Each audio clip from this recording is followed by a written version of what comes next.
رات کے 3 بجے آنے والی کال۔ کیا ہوگا اگر ایک رات اچانک آپ کے موبائل پر آپ کی اپنی ہی کال آ جائے اور دوسری طرف سے آواز کہے دروازہ مت کھولنا کیونکہ میں آ رہا ہوں۔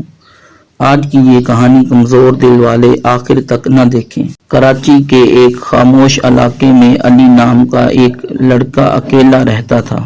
وہ رات دیر تک گیمنگ کرتا اور پھر سو جاتا تھا۔ اس رات بارش ہو رہی تھی، ہوا کی آواز کھڑکیوں سے ٹکرا رہی تھی۔ رات کے ٹھیک 3 بجے علی کا موبائل بجنے لگا۔ وہ آدھی رات نیند میں موبائل اٹھاتا ہے لیکن اس کی آنکھیں کھل جاتی ہیں۔ سکرین پر لکھا تھا علی کالنگ، علی کا اپنا نمبر۔ وہ گھبرا گیا۔ کپ کپاتے ہاتھوں سے اس نے کال اٹھائی۔ ہیلو۔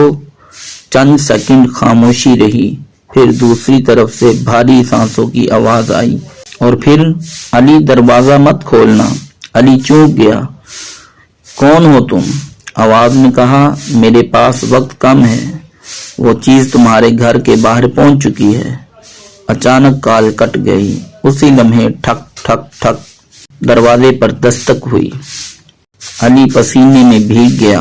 وہ آہستہ آہستہ دروازے کے قریب گیا۔ اس نے سوراخ سے باہر دیکھا۔ اس کا دل رک گیا۔ باہر وہ خود کھڑا تھا، بالکل وہی چہرہ، وہی کپڑے، وہی آنکھیں، مگر آنکھیں کالی تھیں۔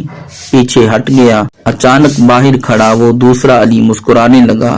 پھر اس نے آہستہ سے کہا، مجھے اندر آنے دو۔ علی فوراً اپنے کمرے میں بھاگا اور موبائل سے پولیس کو کال کرنے لگا، لیکن فون ڈیڈ ہو چکا تھا۔ اسی دوران اسے یاد آیا، 1 سال پہلے اسی گھر میں ایک لڑکے نے خودکشی کی تھی۔ لوگ کہتے تھے کہ رات 3 بجے اس کی روح واپس آتی ہے۔ اچانک پورے گھر کی لائٹیں بند ہو گئیں، صرف اندھیرا ہی تھا جس میں سرخ روشنی رہ گئی۔